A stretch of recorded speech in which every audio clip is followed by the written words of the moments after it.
safe streets, vibrant neighborhoods, successful business and commerce. These are things that make a healthy community. We are a diverse community, rural, suburban, urban, a multitude of languages and ethnicities, ages and experiences. We are a collaborative community.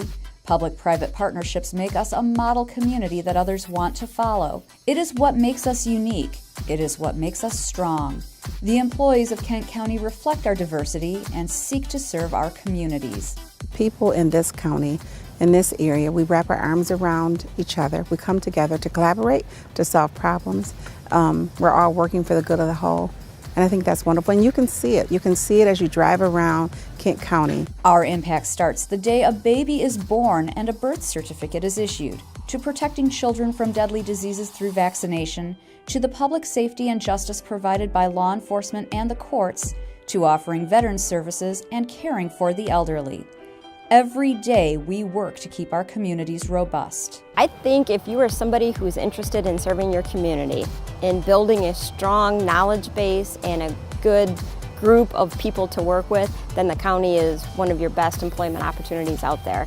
It's been completely rewarding in every way I could possibly explain for 26 years, and I feel like I grow every single day still today.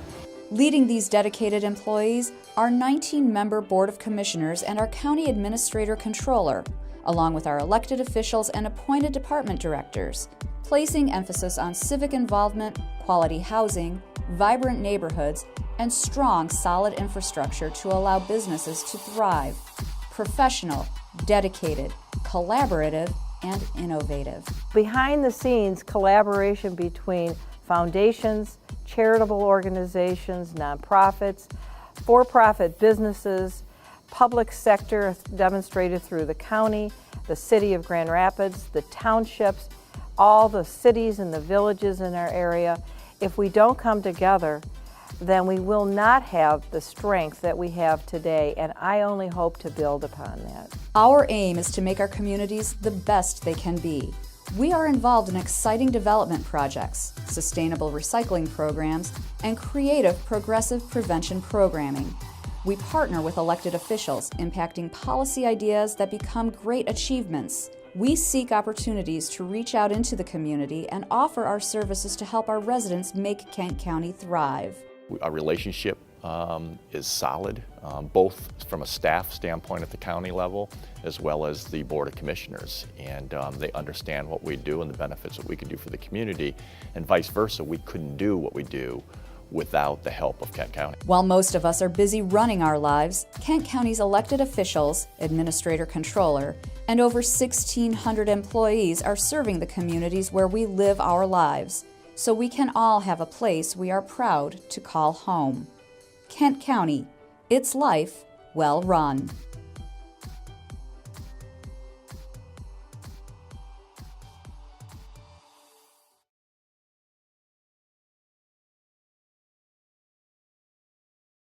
Headstones on these rolling hills across that beautiful cemetery underneath those oak trees. And I glanced around and I looked, and there was a black hearse sitting there, and a family gathered around. And I wondered if it was a young lad that was just laid to rest, or maybe it was the words of General MacArthur, old soldiers never die, they just fade away. The next day, I pulled off at that exit and wandered through that cemetery, and there were a lot of fresh graves there of a lot of old soldiers. Shall we pray? Our Father in God, we come before you this morning and we give thanks for it. We give thanks for every day you give us, whether it's raining or the sun is shining. All the blessings come from your hand, and we thank you for that. We thank you for all who are gathered here today, for this board, this commission, and for the work we'll do, and for those that support us and those that receive the benefits of the work we do. We pray for each and every one, and we give thanks for that. We thank thee for those that serve, whether they be in the local police or fire department, that serve in our behalf and are willing to risk all for our good. We thank thee for those that serve in the armed forces, those that maybe in the dark of night on some battleship in some foreign sea, or some soldier in some desert land. Lord, we ask you to be with each and all of those as well. Now bless the work we do, and all this we ask in Jesus' name. Amen. Amen.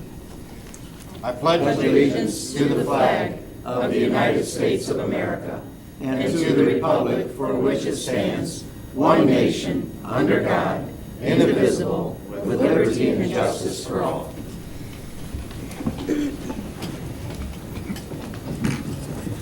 Next item on our agenda this morning is public comment. Is there anyone from the public wishing to address the board this morning? Okay, seeing no public comment, I call on Commissioner Vaughn for the consent agenda. Yes, thank you, Chair. I'll move the consent agenda, items A and B.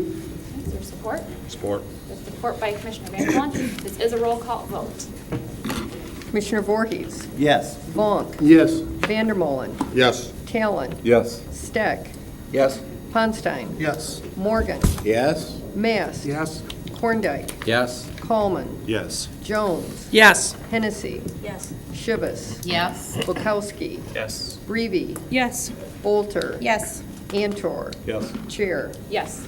Motion carries. Item number 7 on the agenda, resolutions. Call on Commissioner Voorhees for a motion. Thank you, Madam Chair, this morning.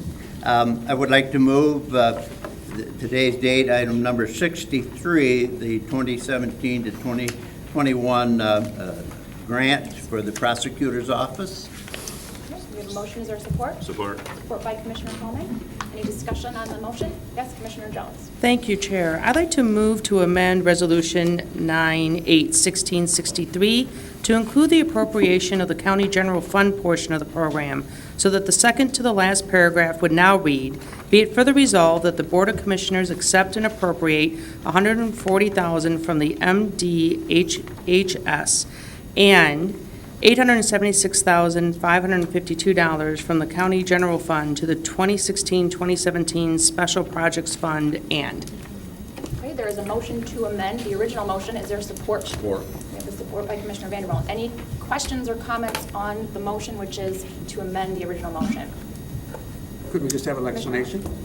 Yes, I believe there was a language issue that's Because I being know it corrected. was raised at the Finance Committee, probably a little bit of, Mary Swanson will give us some background on the amendment this morning.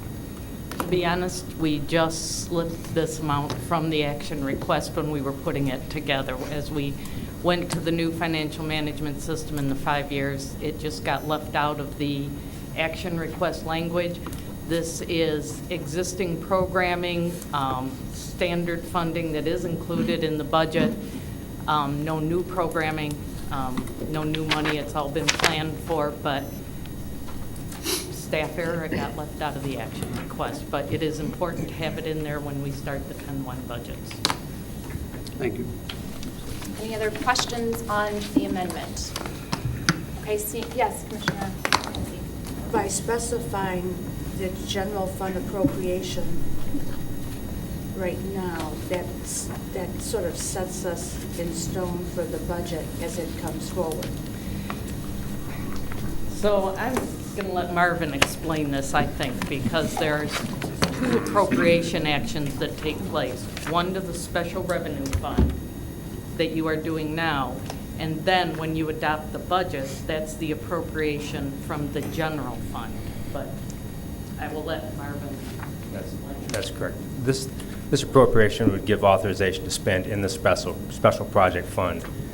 This same amount is included in the general fund recommendation that you'll see in early next month. So it'll be appropriated in November. So it has to be appropriated twice, as Mary said. Once in the general fund, once in the special project fund, in order to have authorization to spend. Any other questions? Commissioner Steck. Thank you, Chair. So I assume as well, when the full budget comes in, if we conclude it shouldn't be 876, it should only be 800,000, we can make that adjustment then, hypothetically. If the contract allowed for that, yes, you could reduce that budget accordingly, yes. Okay. Other questions on the amendment? Okay, seeing none, we're just voting on the amendment at this point. This is not a roll call vote, so all those in favor, please say aye. Aye. Opposed, same sign. Motion carries. Now, if we can discuss the full motion that's on the floor. Is there any conversation regarding that motion? Okay, seeing none, this is a roll call vote. Madam Clerk? Commissioner Voorhees, Yes. Vonk, Yes. Vandermolen, Yes. Talent, Yes. Steck, Yes. Ponstein, Yes. Morgan, Yes. Mast, Yes. Horndike, Yes. Coleman, Yes. Jones, Yes. Hennessy, Yes. Shivas, Yes. Bukowski, Yes. Reeby, Yes. Bolter, Yes. Antor, Yes. Chair. Yes, motion carries. Okay, moving on, I now call on Commissioner Ponstein. Thank you, Chair. I move the amendment to Resolution 98-1664. It's just a housekeeping item that will add $500,064 from the county general fund, which comes from the 2016-17 Special Projects Fund. Commissioner Ponstein, actually, could you just move the motion, and then we'll get to the amendment? So you want to rephrase that? Why are there so many amendments? Just two. I move Resolution 98-1664. Okay, great, thank you. Now, Support. Commissioner Jones, okay. For the support from Commissioner Math, now I call on Commissioner Jones. Thank you, Chair. I move to amend Resolution 98-1664 to include the appropriation of the county general fund portion of the program so that the second to the last paragraph would now read, "Be it further resolved that the Board of Commissioners accept and appropriate $177,000 from the MDHHS and $500,064 from the county general fund to the 2016-17 Special Projects Fund and." Okay, so we have another motion to amend the original motion. Is there support? I'll support that. We have a support from Commissioner Vanderbilt. Is there discussion on the amendment for this? Commissioner Morgan? Is this the same reason as stated Yes. before? Yes. Exactly. And this was an accounting error, or? No, no. Explain this to me, because this is unusual to me, to have so many amendments on these resolutions. Okay, well, we did get the information out to the board last evening, and there was, we Well, had included I didn't see it. I understand, but we included the state portion, but because of the transfer and change to the new financial management system, as we were moving these things forward, we missed the general fund appropriation that we normally do provide for these types of funding requests. So it doesn't increase programs or services, it doesn't increase personnel costs. This is a standard appropriation that we do every year, and we just missed one portion of it, which was the general fund amount. Any other questions on the amendment? Commissioner Bukowski? Are these parts of what used to be our October 1 budgets? Yes. So we used to take care of all of this with our October 1 budgets. And with the change, our new computer system failed us, at least a small amount. It's just a moment of transition for this year. Just making sure. All right. Any other Since questions? I didn't see my email since AT&T cut my wires yesterday. And we've approved Commissioner Math. this portion of the budget already. This is what we approved in, well, but starting October 1. This is the budget that starts this coming fiscal year, October 1, 16 through September I'm 30, going to 17. ask Marvin to come up, because there is, I think you're almost right on that one. So Because we appropriate January 1 to December 31st. But the contract that we have to execute with the state is effective October 1. And that gets to Commissioner Steck's question. We can make the changes yet because we haven't approved the budget. Correct. Yeah, okay. Marvin? This is a reoccurring grant, so what happens is the first quarter, October to December, is funded in the 2016 general fund budget. The second through fourth quarters is funded out of the 2017 general fund budget. So the 2016 portion is already in the general fund. The 2017 portion is what you'll be acting on in November. Okay, any other questions regarding the amendment? Okay, seeing none, it is not a roll call vote to make this amendment and to put it through, so we'll go ahead and call that right now. All those in favor, please say aye. Aye. Opposed, same sign. Motion carries. Now, is there any discussion on the original motion made by Commissioner Ponstein? Okay, seeing none, this is another roll call vote. Commissioner Voorhees. Yes. Vonk. Yes. Vandermolen. Yes. Talent. Yes. Steck. Yes. Ponstein. Yes. Morgan. Yes. Mast. Yes. Horndike. Yes. Coleman. Yes. Jones. Yes. Hennessy. Yes. Shivas. Yes. Bulkowski. Yes. Breedy. Yes. Bolter. Yes. Antor. Yes. Chair. Yes, motion carries. Okay, we'll now call on Commissioner Voorhees. Thank you, Chair Schroll. I would like to move resolution number 65 of today's date, which is a cooperative reimbursement grant for the Friend of the Court. Support. We have a motion by Commissioner Voorhees and a support by Commissioner Thorndike. Is there any question or comment on the motion? Commissioner Shivitz. Thank you, Chair. When this went through finance, I was a nay vote, in part because I did want to make the board aware that there is some serious community pushback towards some of the methods that Mr. Foytek is using in front of the court. However, as Commissioner Bulkowski pointed out during the finance meeting, defunding the entire department is not the answer, so I will be a yes vote today. Thank you for that. Any other questions or comments on the motion? Commissioner Hennessy. I was here for the Finance Committee meeting listening, and I know that we've had a legislative report and update, but I'd like to refresh my memory in terms of, maybe the 3 top priorities that the Office of the Friend of the Court is pursuing, and, its priorities as it relates to this amount of money, particularly for the next year. Dan Foytek, Friend of the Court. Would like to answer Commissioner Hennessy's question. Good morning, Commissioners.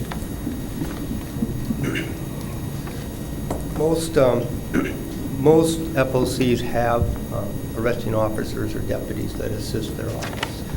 This is really common practice.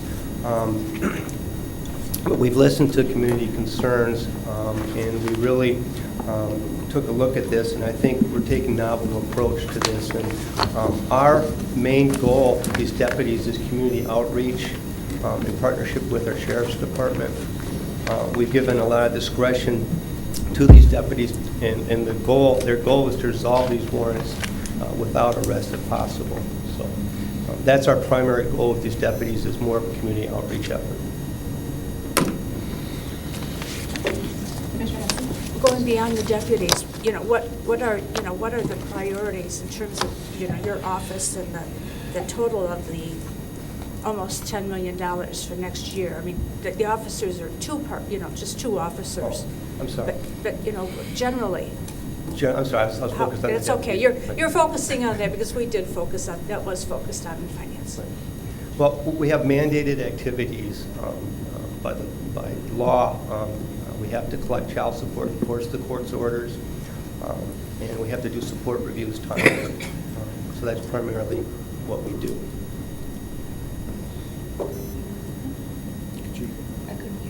Dan, could you move the microphone over? I'm sorry. Okay. Yeah, we have mandated child support activities, and that's what 4D funding is for, to enforce the court orders, to collect child support, to be a resource for our clients to come in and consult with us about their cases, and to do timely child support reviews. And that's primarily what we do. Any other questions or comments? Commissioner Talon? Thank you, Chair. Wondering, sir, if when you look at the outcomes of arrests versus resolutions of those cases, whether there are any indications of racialized outcomes, that perhaps there's a disparity between how many actually get arrested versus how many cases come into the Friend of the Court? Right. We've only been using our deputies since mid-July. Most of that time has been spent in their training to see things through the lens of a child support worker. We're aware of concern that there may be disproportionate arrests, especially with the African American community. We're keeping track of all this, and we want to report it back to the board. But we've had some really great success so far drawing in folks with warrants. We haven't touched the urban core yet out of community concerns. We're trying to give everyone a chance to resolve their warrants if possible. But we're very concerned. I looked at past data, and it didn't show that we arrested a disproportionate amount of any particular race. So I'm confident we'll be good on this. And we're monitored through the Citizens Advisory Committee, There's only 2 counties in the state who have this. I don't know if there's any FOC director under the microscope quite as much as I am in this whole state to make sure that we do things right. And they report back to this board and also the chief circuit judge. Right, just a quick follow-up. Would you be able to provide the board with some of that data that you said you looked at and saw no indications of disparity in outcomes? Sure thing. I appreciate it. Thank you. Commissioner Steck. Thank you, Chair. So when your department's out engaged in a potential arrest, you're only enforcing what a judge has issued on a bench warrant, isn't it? Correct, yeah. So it's not, you're not making independent decisions about who to arrest and who to not. Initially, it has to be a bench warrant issued by a judge somewhere first. Right. Michigan law requires a bench warrant for arrest if somebody fails to appear for a show cause contempt hearing for not paying their support. They have every chance to resolve the matter before that hearing schedule. When they don't show up for that hearing, the law says we have to issue a warrant. The judge signs it. However, we're giving, and through the cooperation with the court, we're giving the deputies a lot of discretion to try to resolve those warrants. We don't want to parade a bunch of poor people before the court. So once you have the bench warrant and then you follow up, what are the options in your exercise? You can pick them up and bring them in, or what? Your officers are then able to go out and just negotiate with them for some We call them on the resolution? phone, we reach out. Our deputies are really making an effort to try to make a first contact. They're not uniformed, they don't look armed, and they'll even talk to family members to try to draw these people in. We have a new full-time program called the Responsible Parent Program where we can give priority to people with bench warrants to get them into the program to find jobs. We prefer not to arrest somebody if we don't have to. So do you then go back to if you conclude not to arrest them to do something else, do you have to go back to the judge and say, all right, I know you said go arrest this person, but we decided to do this? No, they have a stipulated order that the deputies and the pair of support can sign that would resolve the issue, and our judge is on board with that. Okay. So there'll be a court order saying, okay, the warrant's been resolved in this fashion. And we're giving a lot of folks an opportunity just to come in on their own, or the deputy will even transport the person to our office instead of the jail to try to work things out. Maybe they need a support review. Maybe they need to be put in the Responsible Parent Program to find a job or overcome some other barriers. So we're really working with them. So is arrest then the action of last resort after none of these other efforts have been successful? Yeah, our goal is to resolve the warrant without arrest. There are going to have to be some arrests. And that's principally because someone simply resists all of the efforts. Correct. I mean, we held an amnesty event in the inner city at LifeQuest in August, and we gave everyone an opportunity to come in without fear of arrest to talk to their caseworker. And we resolved 157 warrants, but a lot of folks fear us, and so we're really trying to reinvent our image and to draw people in to know that they can talk to us, and we don't want to arrest if we don't have to. Any other questions or comments for Dan or regarding the motion? Okay, seeing none, this is a roll call vote. Mr. Clerk. Voorhees. Yes. Vonk. Yes. Vandermolen. Yes. Talon. Yes. Steck. Yes. Ponstein. Yes. Morgan. Yes. Mast. Yes. Korndike. Yes. Kallman. Yes. Jones. Yes. Hennessy. Yes. Shivis. Yes. Bulkowski. Yes. Breivy. Yes. Bolter. Yes. Antor. Yes. Chair. Yes, motion carries. Just want to note that Mary Hollenreich had to run out for a meeting in Lansing, and so I appreciate Jerry Shia stepping in and completing her responsibilities this morning. Thank you. Next up on the agenda, I will call on Commissioner Morgan. Thank you, Madam Chair. I'd like to move Resolution 66, the Title 4D Cooperative Reimbursement Grant for the Prosecutor's Office for financial year 2017 through 2021. Support. We have a motion and a support by Commissioner Korndike. Questions or comments on the motion? Okay, seeing none, this is another roll call vote. Voorhees. Yes. Vonk. Yes. Vandermolen. Yes. Talon. Yes. Steck. Yes. Ponstein. Yes. Morgan. Yes. Mast. Yes. Korndike. Yes. Kallman. Yes. Jones. Yes. Hennessy. Yes. Shivis. Yes. Bulkowski. Yes. Breivy. Yes. Bolter. Yes. Antor. Yes. Chair. Yes, motion carries. Next up on our agenda, item number 8, public comment. Again, is there any public who would like to address the board? We do have some public this morning. Please step up to the podium. This time you have 1 minute to address the board. Please state your name and address for the record. Good morning, everyone. My name is Jessica Ann Tyson. I am a proud Kentwood resident and business owner, and I'm also a candidate for the 13th District for County Commission. As you know, Commissioner Vandermolen is getting ready to retire after many years of service, and I would like the opportunity and the privilege to be able to serve with this fine Board of Commission, who has done a wonderful job in keeping us efficient. So thank you, Commissioner Vandermolen, for all that you have done and that you continue to do for the residents of Kentwood and the county. Thank you, Board. Thank you for that. Any other public this morning? Okay, seeing none, moving on. Item number 9 on the agenda is reports. Do we have any commissioner reports this morning? Commissioner Morgan. Thank you, Madam Chair. At our last airport board meeting, Kurt Poland, who's in charge of our fundraising effort at the airport, that includes that $45 million Gateway Transition Project, he reported that in the private sector, they have raised about $17 million in the private sector for that, and with the $25 million from the airport, we're real close to hitting our goal of $45 million. So a lot of support out there in the private sector for this project, and I think things are going along quite well. Excellent, thank you. Any other commissioner report this morning? Commissioner Bukowski? Can I ask a question on that report? Sure.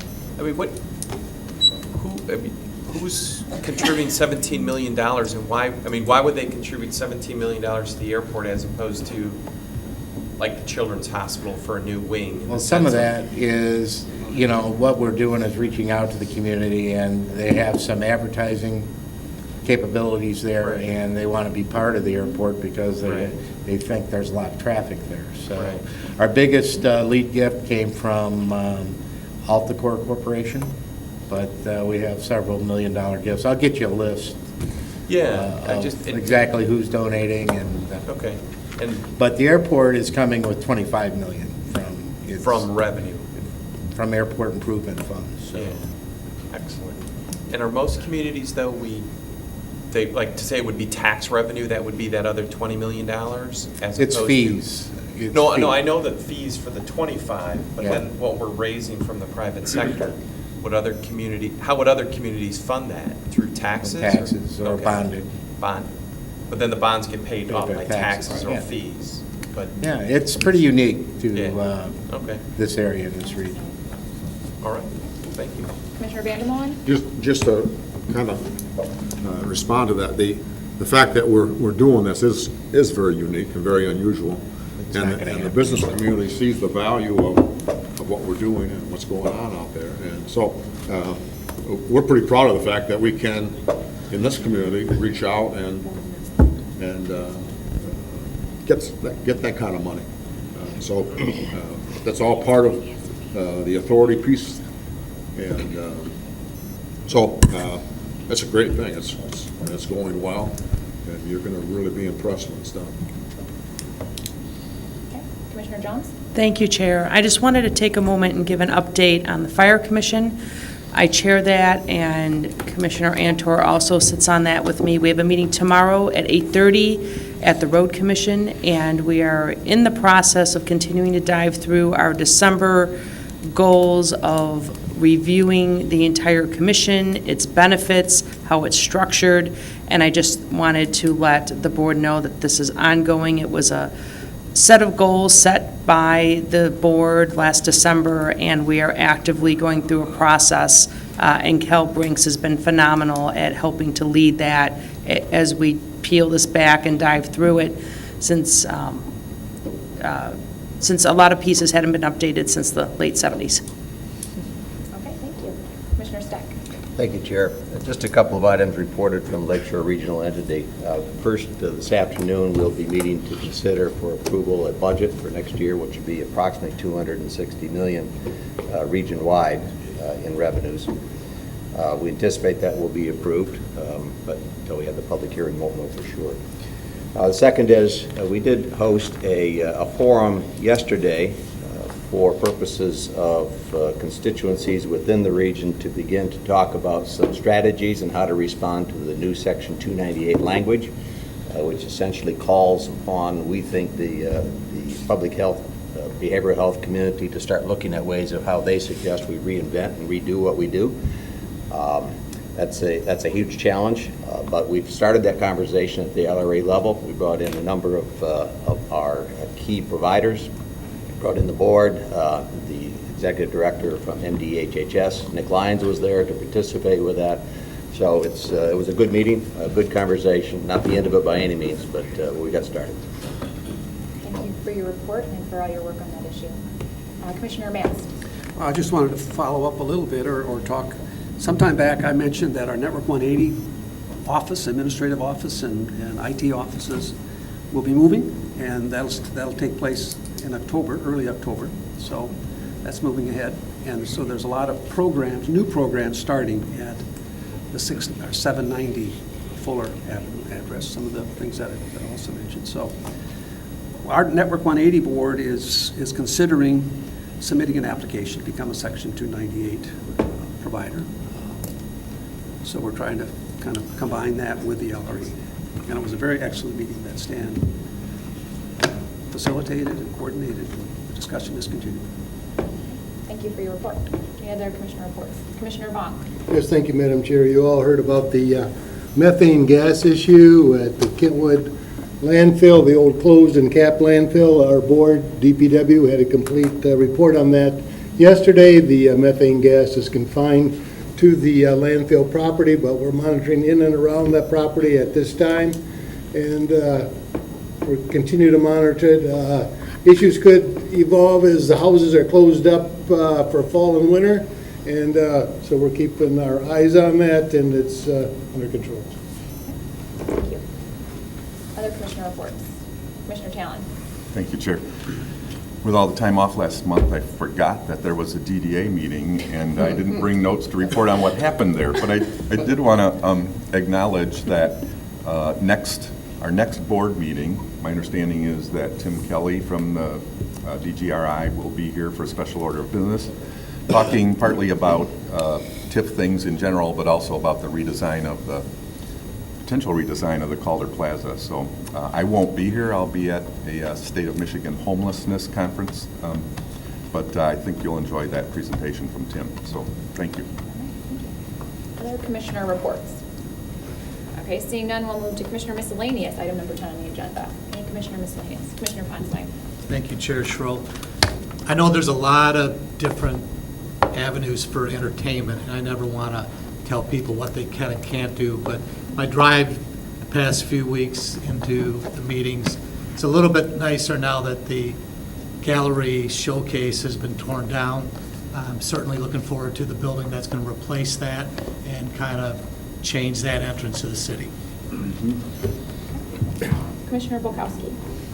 Yeah, just wanted to thank everybody for your thoughts and condolences and prayers with my mom's passing last month. So just a quick thank you. Commissioner Jones. Thank you, Chair. I just wanted to recognize the medical examiner report and just a quick moment to highlight what great work they've done in the Gift of Life of Michigan in the organ and tissue donation area. I just think that we have so many wonderful departments and areas where people work hard, and this is just a part that I thought was worth a mention and a highlight because it really does help the community. So thanks. Thank you for that. Commissioner Breedy. Yeah, back in August on a Friday night, I had the opportunity to ride with Deputy Dannenberg from the Sheriff's Department, and I did the 7 p.m. to 7 a.m. shift. I wasn't planning on doing the entire shift, maybe only till like 2 a.m., but things kind of get interesting after that time. But I was very impressed with Deputy Dannenberg, the way he handled the variety of situations that kind of came across. We dealt with people that had mental illness and wanted to commit suicide, and also we dealt with people playing Pokemon Go that were looking suspicious. And then finally, we just took one more trip around the area, which just happened to be in Commissioner Coleman's district, and we were able to find a drunk driver. And so I got to see the process from, the beginning all the way, going. It wasn't Commissioner Coleman. But I got to see, the beginning, when an arrest is made, booking down at the jail and all things that go with it. So throughout the whole time, Deputy Dannenberg did a great job.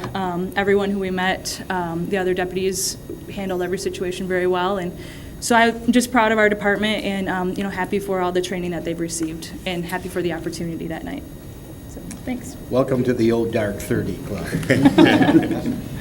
Any other commissioner miscellaneous this morning?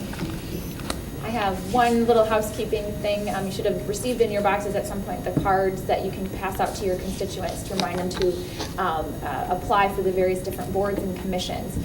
The deadline to apply for those is September 30th. So really appreciate all your efforts to get the word out in the community. It's always a good problem to have when we have more interested and qualified individuals who apply for those positions than we have positions available, though that doesn't make our work any easier as we move into the next phase of the interviews and all the work we have ahead of that. So I just wanted to remind you. And if you didn't get those little cards, then see Pam. I'm sure she's got more of them. I believe also you should have gotten a letter from Chair Saulfeld that for you to sign up for any of the boards and commissions that you're interested in serving on for the next year. So make sure you get that filled out and turned in as well.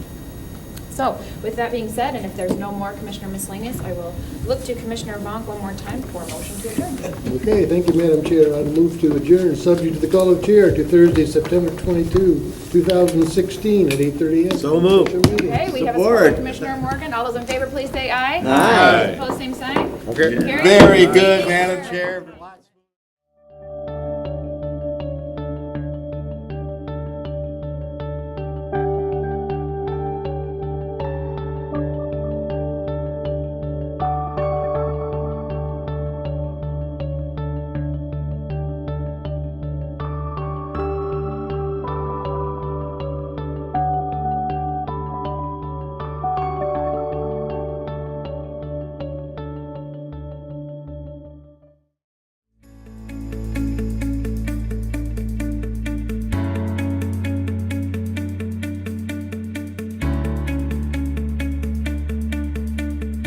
I am Kent County. I am Kent County. I am Kent County. We are Kent County. We are Kent County. We are Kent County. We are Kent County. We are Kent County.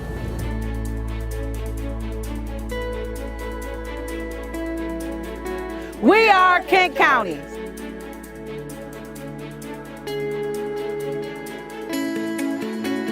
We are Kent County.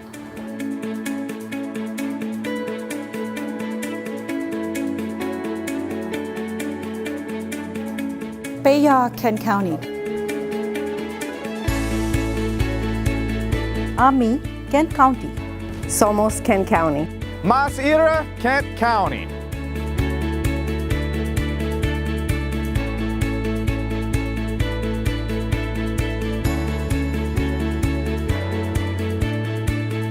We are Kent County. We are Kent County. We are Kent County. Oh yeah.